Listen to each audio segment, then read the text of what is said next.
The chandeliers at LeBlanc cast a warm glow over white tablecloths and crystal glasses that sparkled like tiny stars. It was just past 8 in the evening, and Officer James Mercer sat alone at the bar, already on his third whiskey.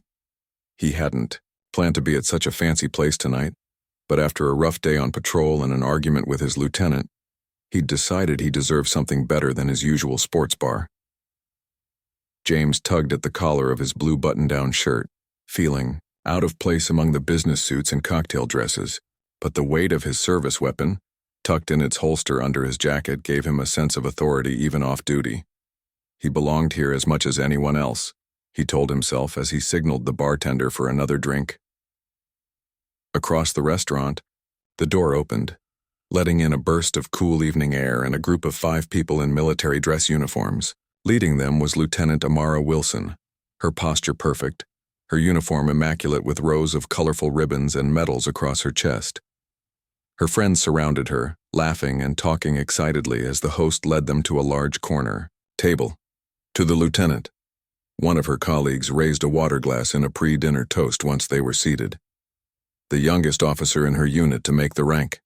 James watched the group from his spot at the bar, his eyes narrowing. The whiskey had already dulled the edges of his thoughts, but something about the woman in the center of the group bothered him.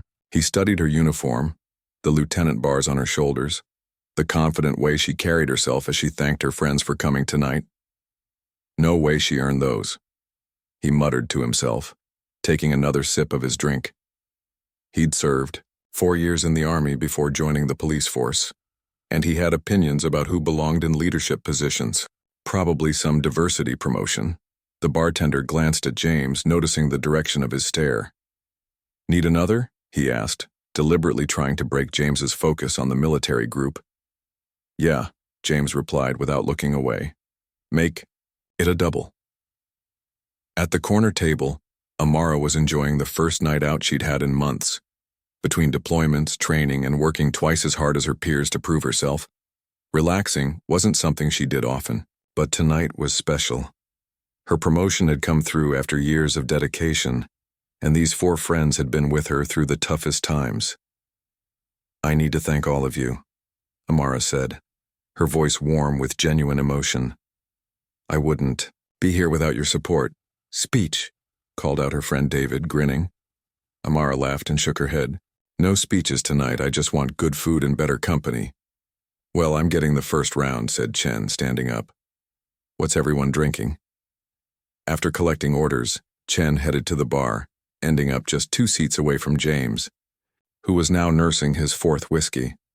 Amara, seeing that Chen might need help carrying drinks back, excused herself and walked over to join him. As Amara approached the bar, James's eyes followed her. His gaze traveled from her face to her uniform, to the lieutenant bars and back again. The whiskey had removed whatever filter he normally had between his thoughts and his words. "That's a nice costume," he said loudly as she reached the bar, beside her friend. "Where'd you rent it?" Amara turned, at first not realizing he was speaking to her.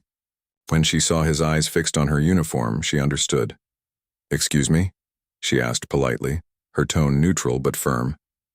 "The uniform," James said, gesturing with his glass, ice cubes clinking. "Halloween's not for months. Or is this some kind of theme night I didn't know about?" Chen tensed beside Amara, but she gave him a subtle shake of her head. This wasn't the first time she'd dealt with someone questioning her right to wear the uniform. "This isn't a costume, sir," she replied calmly.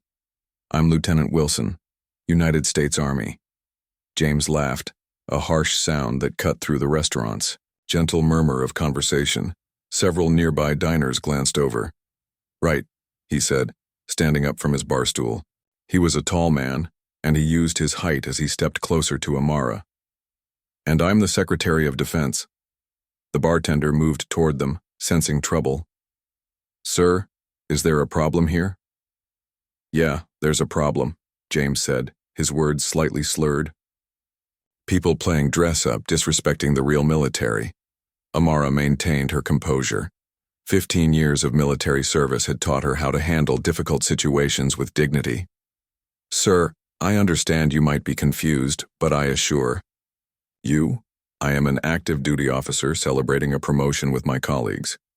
Now, if you'll excuse us, let me see some ID, James demanded, reaching into his jacket to pull out his police badge. Officer James Mercer, Oak Ridge PD. The atmosphere in the restaurant shifted. Conversations quieted as more people noticed the confrontation. Amara's other friends at the table sensed something was wrong and began to stand. Officer, Amara said, her voice still calm but cooler now. You're off duty and appear to be intoxicated. You have no authority to demand my identification in this setting. I suggest you return to your seat and enjoy your evening. James's face flushed red. Being challenged by someone he'd already decided was faking her status pushed him over an edge he'd been teetering on for years. You don't tell me when I have authority, he growled, stepping even closer. The smell of whiskey hung heavy on his breath. People like you, walking around with ranks you didn't earn? What exactly do you mean by people like me? Amara asked, her eyes steady on his. The question hung in the air between them. They both knew exactly what he meant. The bartender, looking increasingly concerned, reached for the phone under the counter. I mean fake soldiers who get handed everything, because of what they look like, James said, his voice rising. No way you earned those bars the real way. A hush fell over the nearby tables. Chen moved slightly in front of Amara, but she gently moved him aside. This was unfortunately not new territory for her. Officer Mercer, she said, using his name and title deliberately. I've served 3 tours overseas. I've led men and women in combat. I've earned every ribbon and medal on my uniform. Now I'm going to return to my table and continue my celebration. I suggest you reconsider your behavior. As Amara turned to walk away, something in James snapped. The combination of alcohol, long-simmering prejudice, and being dismissed by someone he'd decided was beneath him was too much. Don't you walk away from me, he shouted, and in one fluid, terrible motion, he reached under his jacket and pulled out his service weapon. The sound of the gun clearing its holster was unmistakable. Several diners gasped or screamed. Chairs scraped as people ducked for cover. The bartender dropped to the floor, reaching for the panic button beneath the bar. Amara turned slowly, finding herself staring down the barrel of James's gun. Her training kicked in instantly. Assess the threat. Calculate options. Protect civilians. Put the gun down, she said, her voice remarkably steady. You don't want to do this. James's hand trembled slightly, but the gun remained pointed at her. Show me your military ID right now, he demanded. Prove you're not disrespecting the uniform. Amara kept her hands visible at her sides, making no sudden movements. I'm not reaching for anything while you have a weapon pointed at me, she said. Think about what you're doing. This is a restaurant full of civilians. Around them, the scene had frozen in a terrible tableau. Chen stood rigid beside Amara. Her friends at the table had risen but weren't moving, afraid of triggering James. Other diners were pressed against walls or crouched under tables. A child at a nearby table began to cry, the sound piercing the tense silence. You people always think you're above the rules, James said, his voice uneven with emotion and alcohol. Always playing the victim when someone calls you out. Amara recognized the danger of the moment. The man before her wasn't just drunk.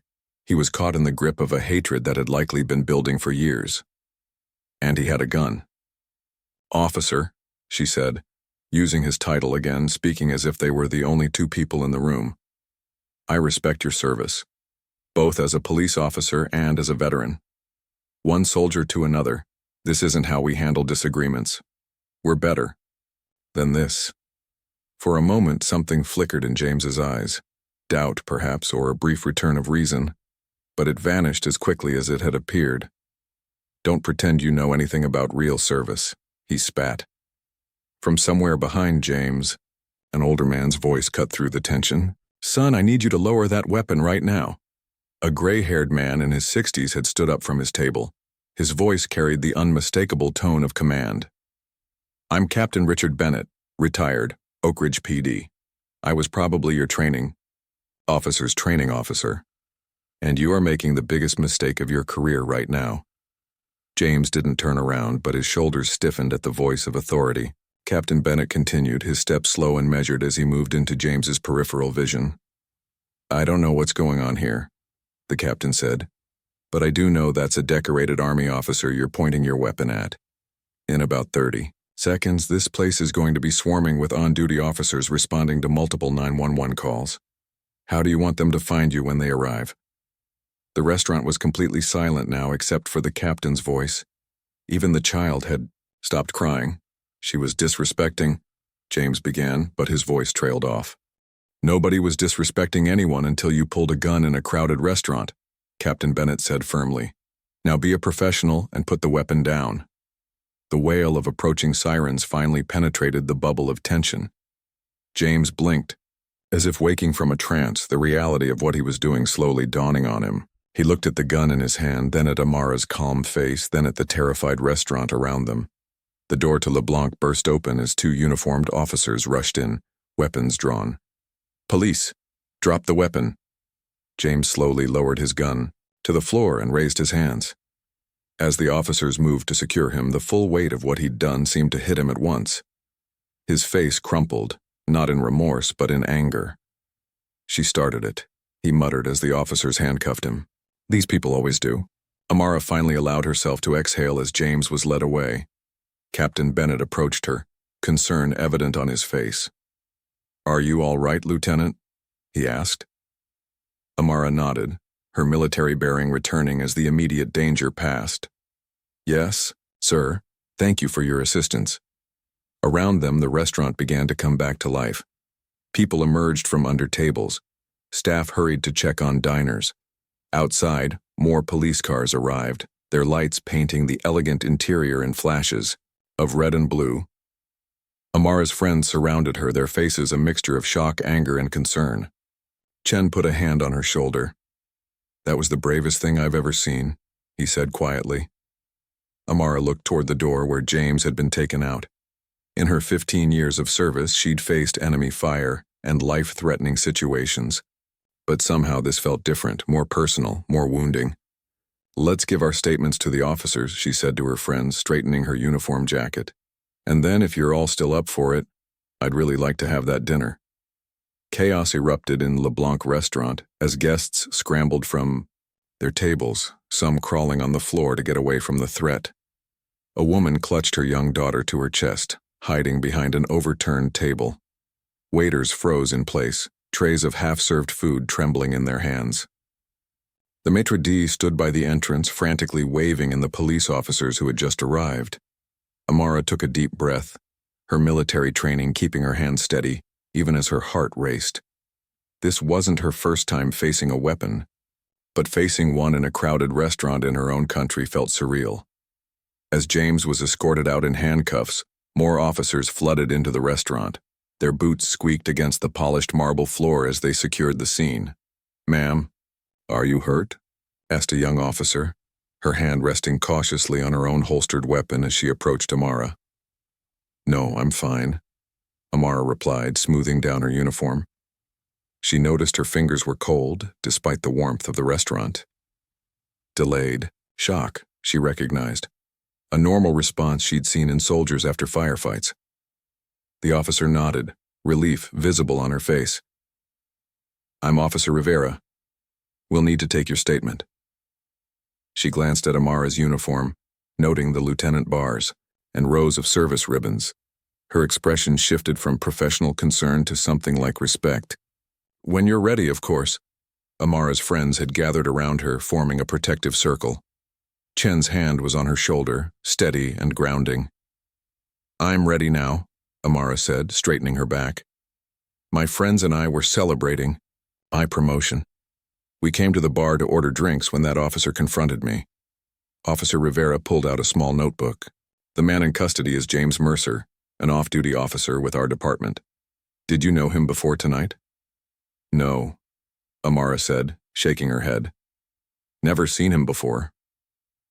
Across the room, Captain Bennett was speaking with another officer, gesturing toward where James had been standing. Diners were being interviewed in small groups, their faces still pale with shock. A woman in a business suit was showing an officer something on her phone. A video, Amara realized. Someone had recorded the confrontation. He kept insisting I couldn't be a real officer. Amara continued, her voice professional despite the lingering adrenaline. He demanded to see my military ID and became aggressive when I refused. Why did you refuse? Officer Rivera asked, pen poised over her notebook. Amara met her eyes. Because he was clearly intoxicated, off duty, and had no authority to demand my identification in that setting. It was a civilian restaurant and I was doing nothing wrong. Chen stepped forward. He was targeting her specifically. He didn't question any of us, he said, gesturing to himself and the other military personnel at their table. Just the lieutenant. Officer. Rivera nodded, writing this down. And what happened next? He pulled his weapon and pointed it directly at me, Amara said, the memory still fresh and sharp. He was shouting about people like me not earning our ranks. People like you, Officer Rivera repeated carefully. Did he clarify what he meant by that? He didn't need to, David said from behind Amara. It was pretty clear what he meant. Outside, the restaurant, blue and red lights continued to flash through the windows. More police cars had arrived along with a vehicle Amara recognized as belonging to Internal Affairs. Word was spreading fast. Near the entrance, a tall man in a suit entered, his face grim. The officers straightened as he approached. Chief Garcia, Amara guessed, the head of the Oak Ridge Police Department. His presence at the scene so quickly told her this situation was being taken very seriously. Lieutenant Wilson, he asked as he approached their group. When Amara nodded, he extended his hand. Chief Thomas Garcia, I want to personally apologize for the actions of Officer Mercer tonight. This is not who we are as a department. Amara shook his hand, noting his firm grip and direct eye contact. Thank you, Chief. I appreciate you coming personally. We'll need your full statement, he said. And I've already contacted your commanding officer. This kind of behavior is unacceptable, and I promise you we're taking immediate action. Amara felt a flash of concern. You contacted my CO? Standard procedure when an incident involves military personnel, Chief Garcia explained. But I want to be clear, you've done nothing wrong. We're focused on Officer Mercer's conduct. As if on cue, Officer Rivera's radio crackled. We've got body cam footage from the responding officers, came a voice. You need to hear what Mercer said when they put him in the car. Chief Garcia excused himself to review the footage, leaving Amara with Officer Rivera to complete her statement. Across the restaurant, staff were comforting shaken guests. The owner, a slim man in an expensive suit, was going from table to table, speaking quietly with each group. Did anyone else hear what he said to you before pulling the weapon? Officer Rivera asked, returning to her notes. Everyone nearby, Chen replied, and I was recording on my phone from the moment he started harassing the lieutenant. Officer Rivera looked up, surprised. You have video? Chen nodded, pulling out his phone. Started recording when he began questioning her uniform. Didn't stop until the officers took him away. This changed things. Officer Rivera called over another officer, who took Chen's phone to make an official copy of the video. Amara watched as Chen showed them how to access the footage, the gravity of the situation sinking in. What had started as a celebration had turned into what would likely become a major case for the Oak Ridge Police Department. Lieutenant, came a voice from behind her. It was Captain Bennett, the retired police captain who had helped defuse the situation. How are you holding up?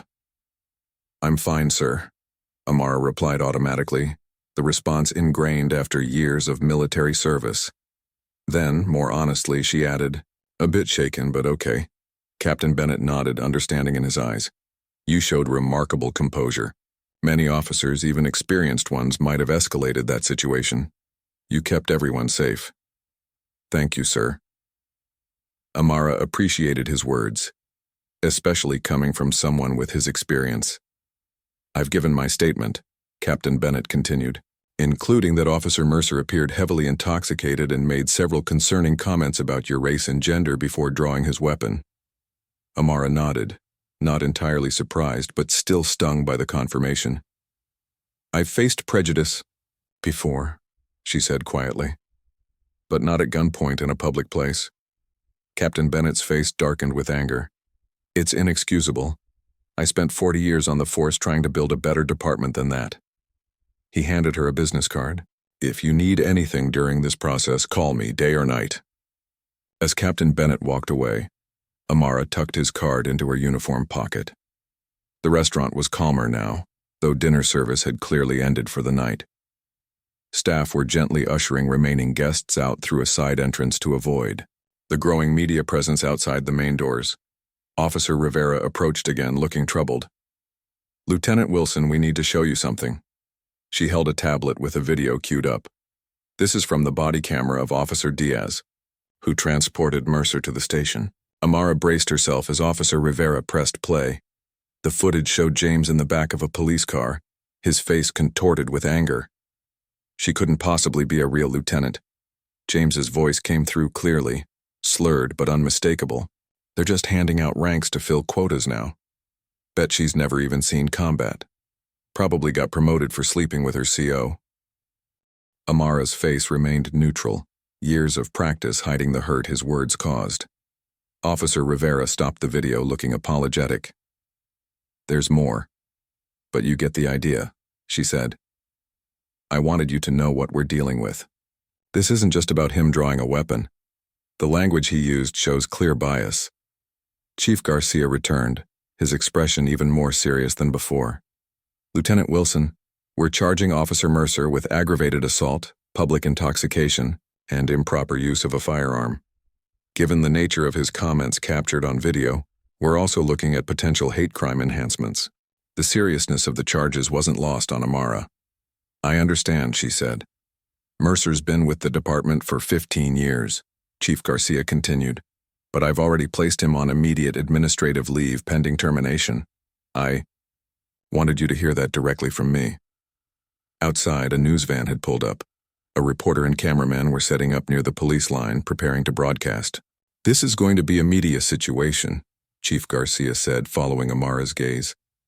If you're comfortable, I'd like to have our public information officer get your contact details. We'll need to coordinate as this develops. Amara nodded, though. The thought of being in the spotlight made her uneasy. She'd spent her career focusing on the work, not seeking attention. Chen approached, handing Amara her coat. The owner says we can leave through the kitchen if we want to avoid the cameras. Amara considered this, then shook her head. No, we'll go out the front. I haven't done anything wrong, and I won't sneak out like I have. Her friends exchanged glances, then nodded in agreement. They would face this together. As they prepared to leave, the restaurant owner approached. Lieutenant, I am so deeply sorry about what happened tonight, he said, his hands clasped in front of him. Your dinner is, of course, on the house, though. I understand if you'd prefer not to stay. Thank you, Amara replied. Perhaps another night. The owner nodded earnestly. You and your friends will always be welcome here. Always. Officer Rivera handed Amara her card. We'll be in touch tomorrow. Try to get some rest if you can. As Amara and her friends walked toward the exit, other diners stopped to offer support. An elderly couple thanked her for her service. A young woman in a business suit simply squeezed her arm as she passed. Captain Bennett stood by the door, offering a respectful nod. Outside, the cool night air felt refreshing after the tension of the restaurant. The media noticed them immediately, cameras turning in their direction. Lieutenant Wilson, can you tell us what happened? Called the reporter, hurrying toward them. Amara paused, considering her response.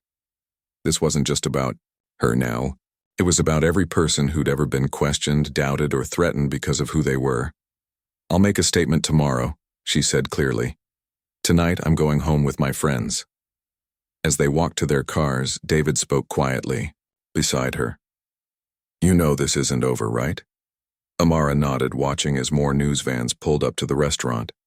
In the distance, she could see the police car carrying James Mercer disappearing around a corner, its lights still flashing in the darkness. No, she agreed. This is just the beginning. The morning sun had barely risen when Chief Garcia's phone rang. He had been awake for hours already, reviewing reports from the incident at LeBlanc restaurant. Sleep had been impossible after what he'd witnessed. He checked the caller ID. Mayor Rodriguez.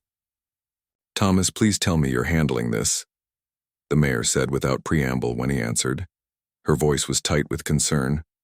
Good morning to you too, Elena, Chief Garcia replied, rubbing his eyes. Yes, we're handling it.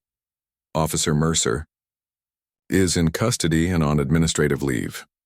I've scheduled an emergency meeting with the command staff and internal affairs for 7 this morning. It's all over social media, Mayor Rodriguez continued.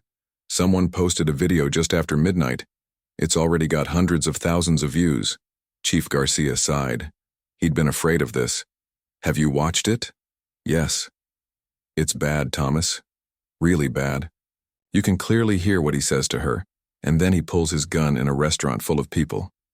The angle shows her rank and medals perfectly. Twitter is calling her a hero for how she handled it. Chief Garcia glanced at his laptop, open, to a news site already running the story as their headline.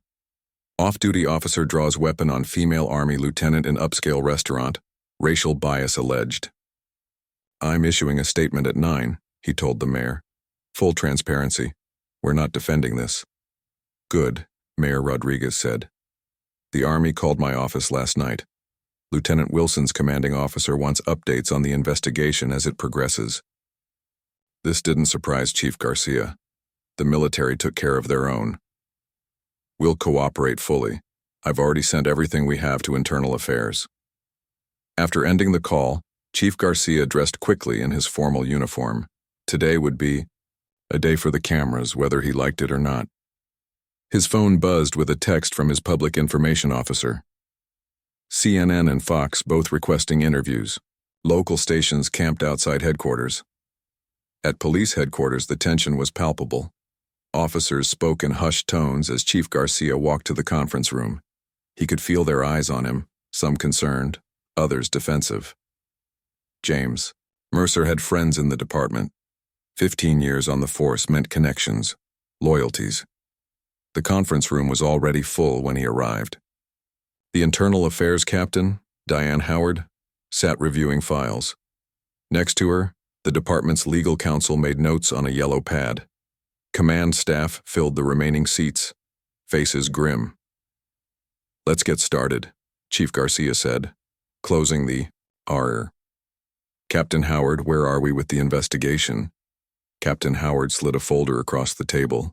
It's all here. Officer Mercer has a history of complaints that should have raised red flags years ago.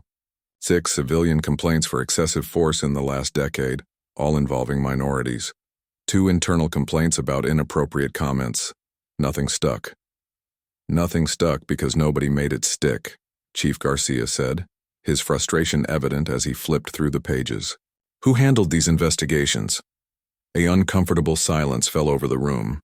Finally, Deputy Chief Williams spoke up. Most went through Lieutenant Parker's office when he ran internal affairs. Parker had retired 2 years earlier, after 30 years on the force. He'd been old school, the kind who believed in protecting officers at all costs. The restaurant provided their security footage this morning, Captain Howard continued. 27 camera angles, crystal clear audio. Tech team is compiling it now, but what I've seen confirms witness statements.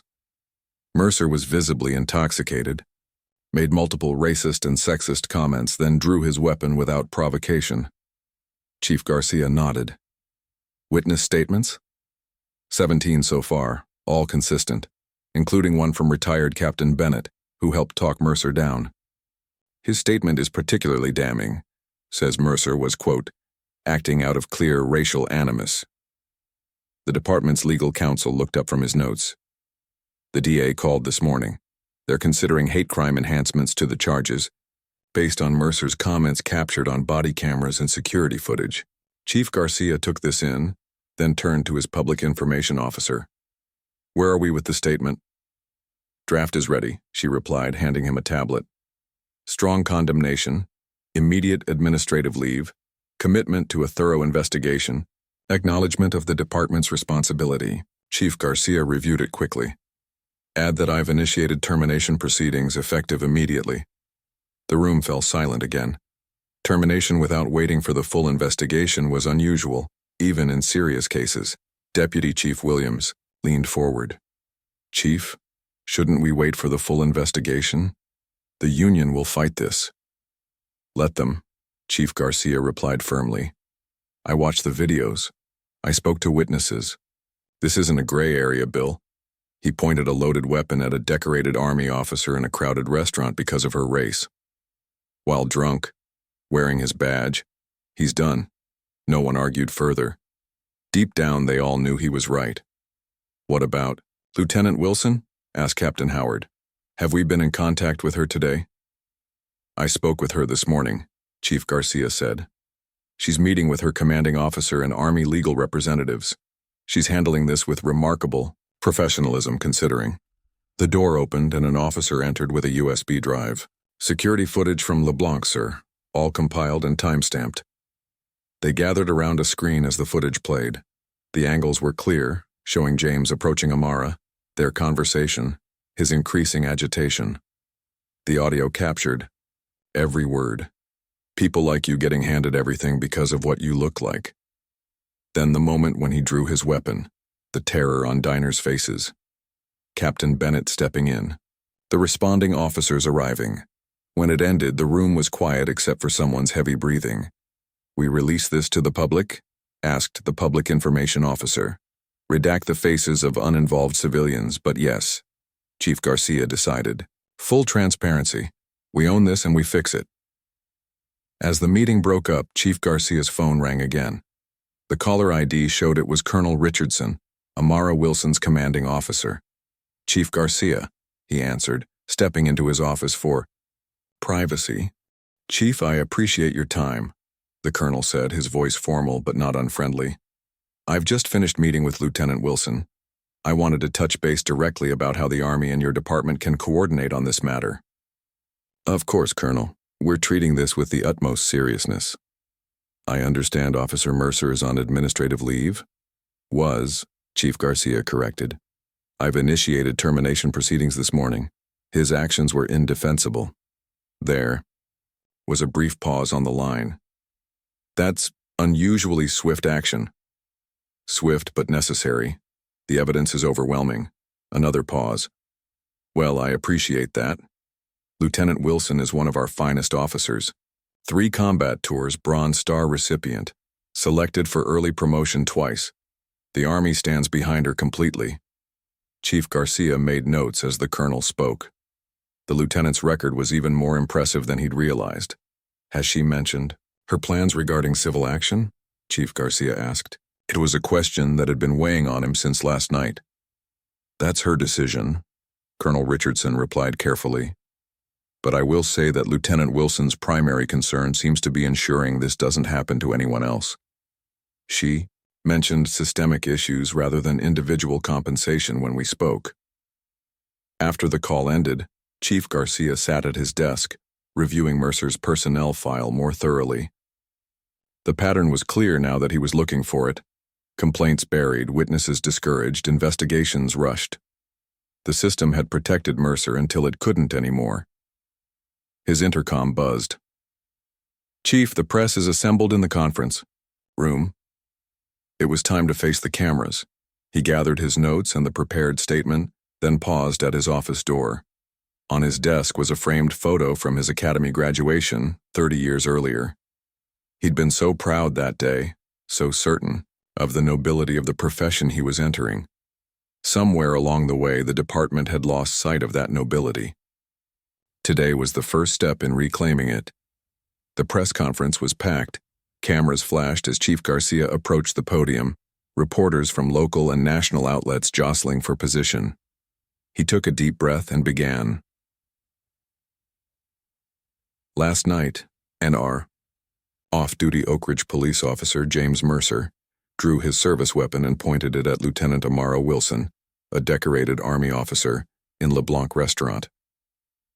This occurred after Officer Mercer made several racist and sexist comments questioning Lieutenant Wilson's right to wear her uniform. He paused, making eye contact with the room. Let me be absolutely clear. This behavior is inexcusable and does not represent the values of the Oak Ridge Police Department. I have reviewed the evidence, including security footage, body camera recordings, and numerous witness statements. Based on this review, I have initiated termination proceedings against Officer Mercer, effective immediately.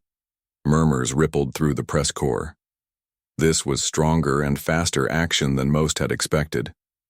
Additionally, I have ordered a complete review of all previous complaints against Officer Mercer, as well as our internal investigation procedures. It is clear that warning signs were missed or ignored. That stops today.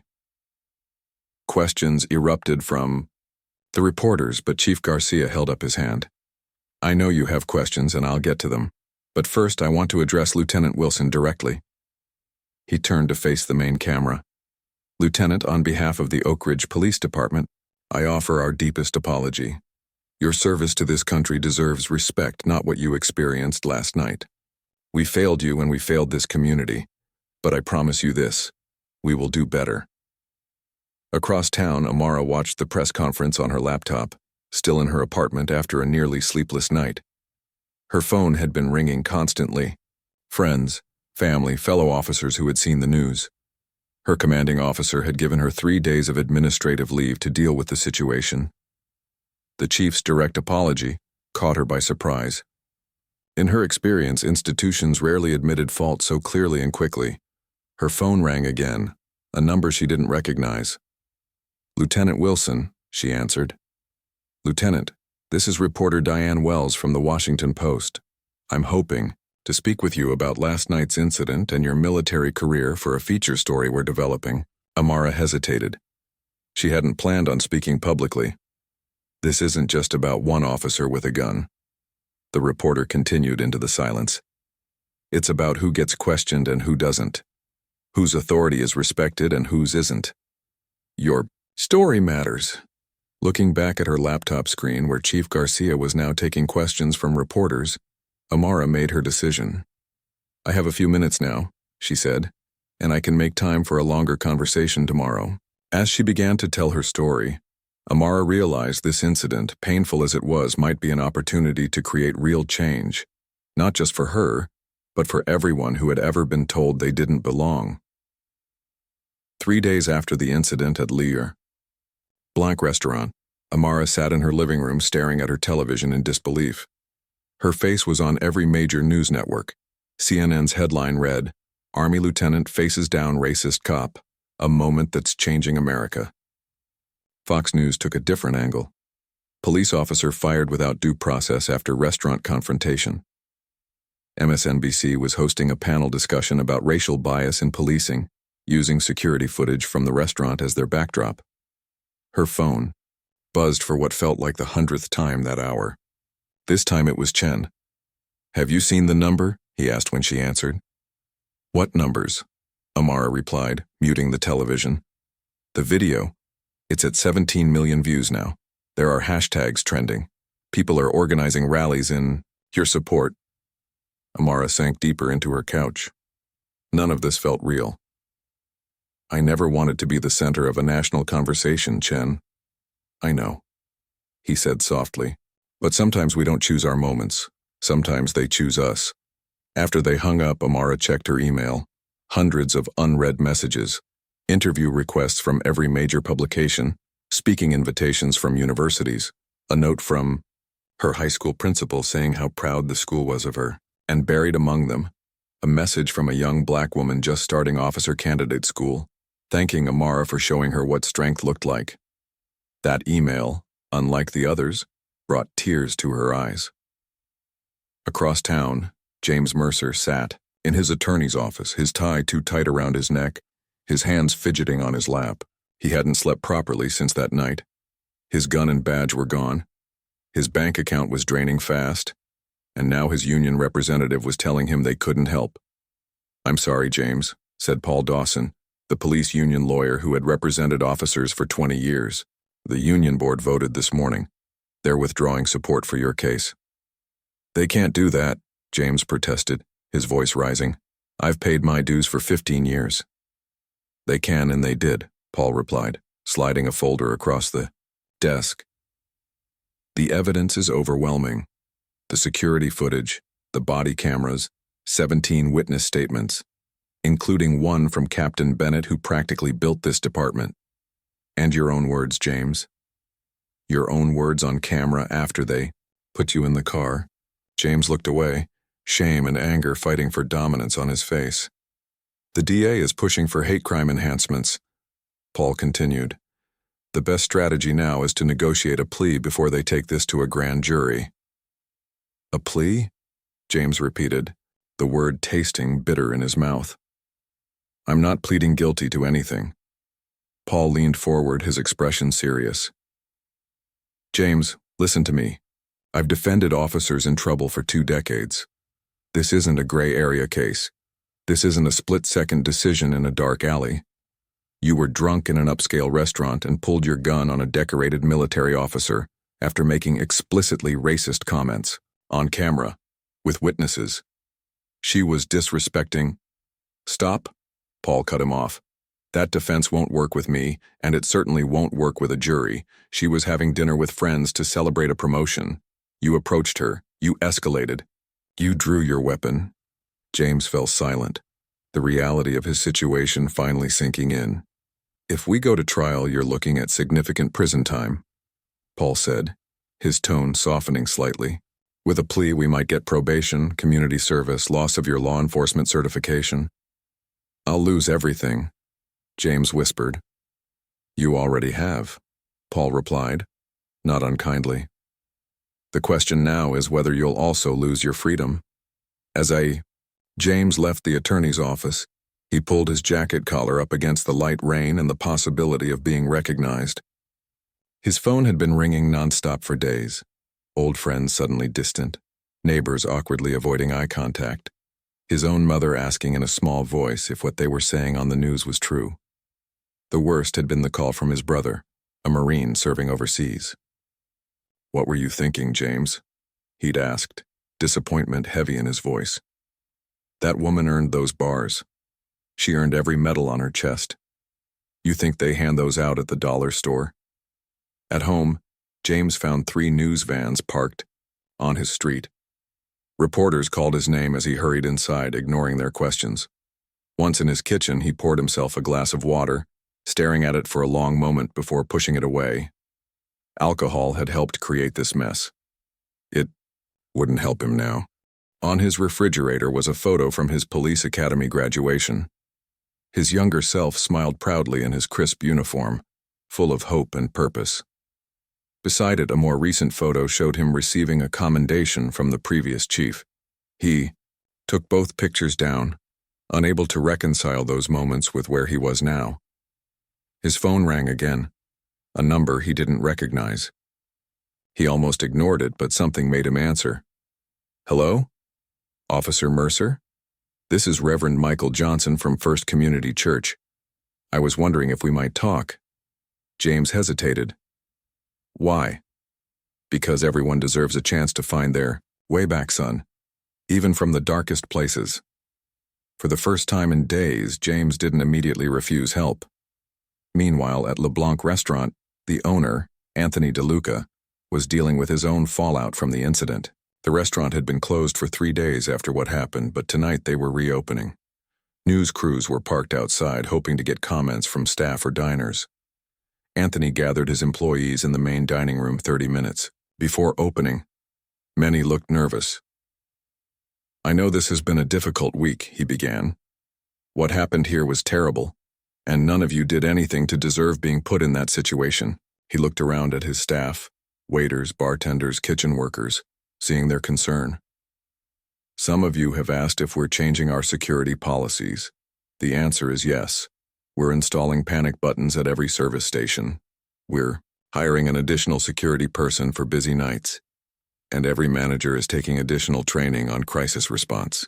The head bartender, who had been working the night of the incident, raised his hand. People are saying we should have done more to stop him before he pulled the gun, that we saw he was getting aggressive and didn't step in. Anthony nodded, understanding the guilt his employee felt. We've all replayed that night in our minds, thinking about what we could have done differently. But the truth is, none of us expected an off-duty police officer to draw a weapon in a crowded restaurant.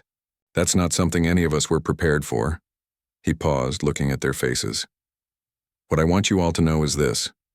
Our job now is to make sure this never happens again. and to make every guest who walks through those doors feel safe and welcome, especially Lieutenant Wilson and her friends if they ever choose to return.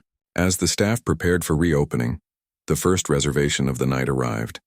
Captain Bennett and his wife, deliberately choosing to dine at LeBlanc as a show of support. Across the city, the incident was creating ripples in unexpected places. At the police academy, instructors were hastily revising their training protocols. Community leaders were calling for wider reforms. Military veterans groups were organizing support for Amara. And on college campuses, students were holding discussions about race, authority, and power. At City Hall, Mayor Rodriguez sat with her advisors, reviewing the city's response to the crisis. "The body cam footage releases tomorrow," said her communications director. "It's going to reignite the conversation. People will hear exactly what Officer Mercer said in the back of that police car." The mayor nodded. "And the internal investigation into past complaints?" "Moving forward," replied her chief of staff. "Chief Garcia has assigned a special team to review every complaint filed against Officer Mercer during his 15 years on the force. They're also auditing how those complaints were handled. Early findings suggest a pattern of dismissed allegations, particularly from minority citizens." "This goes beyond one officer, doesn't it?" the mayor asked, though she already knew the answer. "Yes," her chief of staff acknowledged. "The issue is systemic. Chief Garcia is recommending an outside review of the department's complaint process and disciplinary procedures." The mayor looked out her office window at the city she'd sworn to serve. "Make it happen. Full transparency. Whatever it costs." That evening, Amara finally agreed to her first television interview. The network sent a car to bring her to their studio, where she sat under bright lights, microphones clipped to her uniform, makeup artists fussing over her appearance. "We're on in 2 minutes, Lieutenant," said the producer, a clipboard in hand. "Just be yourself. The host will ask about your military experience first, then move to what happened at the restaurant." Amara nodded, her hands steady, but her heart racing. Public speaking had never been her strength. She preferred action to words. But Chen's comment from earlier echoed in her mind. Sometimes we don't choose our moments. Sometimes they choose us. The red light on the camera illuminated, and the host turned to her with a practiced smile. "Lieutenant Wilson, thank you for joining us tonight. The country has been captivated by your composure in an extraordinary situation. Can you take us back to that evening and tell us what happened in your own words?" Amara took a deep breath and began to speak, her voice growing stronger with each word. As she described the incident, she saw it not just as her personal experience, but as a moment that reflected deeper truths about the country she had sworn to defend, its flaws, its struggles, and its ongoing journey toward justice. Watching the interview from his apartment, Chen felt a surge of pride for his friend. She spoke with clarity and dignity, never casting herself as a victim but instead focusing on the larger issues at stake. When the host asked if she felt anger toward Officer Mercer, her response was measured. "I feel sadness more than anger," she said. Sadness that someone sworn to protect and serve could view a fellow American with such contempt based solely on appearance. "The uniform I wear represents a commitment to defend everyone in this country, including Officer Mercer. The badge he wore should have represented the same commitment." As the interview ended, Amara's phone lit up with messages, from fellow officers proud of how she represented the military, from strangers moved by her words, from her parents watching from their living room halfway across the country. But the message that meant the most came from her grandmother, who had marched for civil rights 6 decades earlier. "You stood your ground with dignity, just as we did. Some battles are fought on foreign soil, others in restaurants and workplaces. Both require courage. So proud of you, my soldier." 6 months had passed since that night at LeBlanc restaurant. The summer heat had given way to autumn crispness, leaves turning gold and red across the city. Amara stood at the podium in the Police Academy auditorium, looking out at the faces of 200 cadets in their crisp uniforms. Their expressions were a mixture of curiosity, respect, and that special kind of hunger that comes from wanting to prove oneself. I never planned to be standing here," she began, her voice steady and clear in the large room. "6 months ago, I was just an Army lieutenant celebrating a promotion with friends. Today, people recognize me on the street. They've seen the videos, they've heard the story. But what happened that night isn't just about me or one officer with a gun." She paused, taking a sip of water. Public speaking had become a regular part of her life now, though it still felt strange. Her commanding officer had approved these appearances as part of her regular duties, what he called strengthening civilian-military relations. What started as one interview had grown into dozens of speaking engagements at police academies, military bases, and universities across the country. That night was about choices, she continued. The choice to see a uniform and assume it couldn't possibly belong to someone who looked like me. The choice to escalate a situation rather than walk away. The choice to draw a weapon rather than listen. In the front row, Chief Garcia nodded slightly. He had personally invited Amara to speak to this class of new recruits, the first to go through the department's completely revamped training program. "But it's also about the choices made afterward," Amara said. "The choice of 17 witnesses to speak up about what they saw. The choice of a police department to hold one of their own accountable. The choice of a community to demand better." As she spoke, Amara thought about how much had changed in 6 months. The internal investigation into the Oak Ridge Police Department had uncovered a pattern of mishandled complaints and unaddressed bias. The findings had led to new leadership in internal affairs, mandatory body cameras for all officers, and a civilian oversight committee with real authority. 3 senior officers had been forced to retire. New training protocols had been implemented with a focus on de-escalation and recognizing implicit bias. The badge and the uniform, whether it's a police uniform or a military uniform, aren't just pieces of cloth and metal, she told the cadets. They represent a promise to the public, a promise that you will serve everyone equally, that you will put their safety above your own comfort, that you will recognize the humanity in every person you encounter. From the back of the room, Captain Bennett watched with approval. Since retiring, he'd been asked to return as a special advisor on the department reforms. His decades of experience had proven invaluable in reshaping training and accountability systems. After her speech, several cadets approached Amara with questions and comments. One young woman, barely out of her teens but standing tall in her academy uniform, waited until the others had finished. "Lieutenant Wilson," she said, her voice quiet but determined. "I joined the academy because of you, because of what happened that night. I want to be part of making sure it never happens again." Amara looked at the young cadet, seeing a reflection of her own determination. "What's your name?" "Cadet Layla Patel, ma'am." "Well, Cadet Patel, the fact that you're here is already making a difference. The department needs good officers who understand what that badge really means." As Amara left the academy, Chief Garcia walked her to her car. "The sentencing is tomorrow," he said, referring to James Mercer's court case. "Will you be there?" Amara nodded. "Yes, I need to see it through to the end." The next morning, Amara sat in the courtroom, her uniform pressed and perfect. The past 6 months had been a legal roller coaster. Initially, James Mercer had insisted on fighting all charges, claiming he had legitimate concerns about a security threat. But as evidence mounted and witnesses came forward, his defense had crumbled.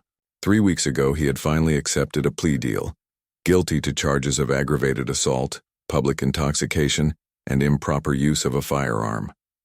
The hate crime enhancements had been dropped as part of the agreement. James entered the courtroom, looking nothing like the angry, confident man from the restaurant. His face was gaunt, his posture slumped. He avoided eye contact with everyone, especially Amara. His family sat in the front row. His mother, whose hair seemed to have gone completely gray in 6 months, and his brother, in his Marine uniform, recently returned from overseas deployment. The judge, an older black woman with reading glasses perched on her nose, reviewed the case file before speaking. "Mr. Mercer, please rise for sentencing." James stood, his attorney beside him. "This court has reviewed your plea agreement and the recommendations from both the prosecution and defense. I've also considered the victim impact statement from Lieutenant Wilson and letters from community members. The judge peered at James over her glasses. What happened that night at LeBlanc restaurant goes beyond a momentary lapse in judgment. It represents a fundamental betrayal of the oath you took as a police officer. For 15 years, you were entrusted with authority, a badge, and a weapon. On that night, you abused all three. James stared at the floor, his hands trembling slightly. However, the judge continued, this court also recognizes your lack of prior criminal history, your acceptance of responsibility through this guilty plea, and the steps you've taken since that night toward rehabilitation, including your ongoing work with Reverend Johnson's Community Reconciliation Program. She shuffled her papers, then delivered the sentence. James Mercer, this court sentences you to 3 years probation, 500 hours of community service, mandatory completion of the bias recognition and alcohol treatment programs you've begun, and permanent revocation of your law enforcement certification. You are prohibited from owning or carrying firearms for life. It wasn't prison time, but it was the end of everything James had built his identity around. As he left the courtroom with his family, reporters called out questions that he ignored. His brother placed a protective arm around their mother, shielding her from cameras. Outside, Amara was approached by the district attorney. Are you satisfied with the sentence, Lieutenant? Amara considered the question carefully. Justice isn't about satisfaction. It's about accountability and change. He's being held accountable and the department is changing. That's what matters. 2 weeks later, James stood in front of a community center in the predominantly black neighborhood of East Side. Reverend Johnson had arranged for him to help with after-school programs as part of his community service. His hands were sweaty as he approached the building. Inside, a dozen children aged 8 to 14 looked up as he entered. They knew who he was. Everyone in the city did. But Reverend Johnson had prepared them for his arrival, emphasizing concepts of redemption and second chances that were central to his ministry. Mr. Mercer will be helping with homework and basketball practice 3 days a week, the Reverend explained to the children. Everyone deserves a chance to make things, right? A small boy raised his hand. Are you still a police officer? James swallowed hard. No, I'm not. Because of what you did to that army lady? James nodded, forcing himself to meet the child's eyes. Yes, because of what I did. The boy considered this. My mom says people can change if they really want to. Your mom sounds wise, James replied quietly. It wasn't forgiveness that would take much longer if it ever came, but it was a beginning. Spring arrived, bringing with it the 1-year anniversary of Amara's promotion. This time she celebrated quietly with friends at Chen's house, away from restaurants and public attention. As they sat on his back deck, watching the sunset, David raised his glass. To surviving an eventful year, he toasted. They clinked glasses, but Amara seemed lost in thought. What's on your mind, Lieutenant? Chen asked. I got a call from the Pentagon today, she replied. They want me on a special committee developing new protocols for military-police cooperation. It would mean a transfer to Washington. Her friends exchanged glances. That's a big opportunity, Chen said carefully. Amara nodded. It is. But I keep thinking about Cadet Patel and the other new officers here, about the changes happening in this department. You've done enough here, David assured her. More than enough. No one would blame you for moving on. Amara sipped her drink, considering. Maybe, but change isn't something that happens once and it's done. It needs people committed to seeing it through. The next day, Amara walked into LeBlanc restaurant for the first time since that night. She had purposely chosen a quiet afternoon when few diners would be present. The owner, Anthony, recognized her immediately and rushed over. Lieutenant Wilson, he said, genuine warmth in his voice. It's an honor to have you back. Thank you, Amara replied. I wanted to see the place again, under better circumstances. Anthony led her to a quiet table by the window, far from where the confrontation had happened. Whatever you'd like today is on the house, of course. Amara shook her head with a smile. I appreciate that, but I'd prefer to pay my bill like any other customer. Part of moving forward is finding normal again. As she sat alone with her thoughts, Amara looked around the restaurant. It was just a place now, elegant and pleasant, but no longer haunted by that night's events. The memory would always be there, but its power had diminished. Her phone buzzed with a text from her grandmother. "Have you decided about Washington?" Amara looked out the window at the city she'd come to know so well over the past year. Its struggles, its flaws, and its efforts to become better. Then she typed her reply. "Staying here. Work isn't finished."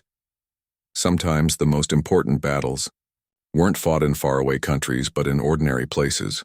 Restaurants, classrooms, community centers, and police academies. And sometimes the most meaningful victories weren't the dramatic ones but the quiet, daily effort to build something better from difficult beginnings. Outside, spring rain began to fall, washing the city clean, preparing the ground for new growth.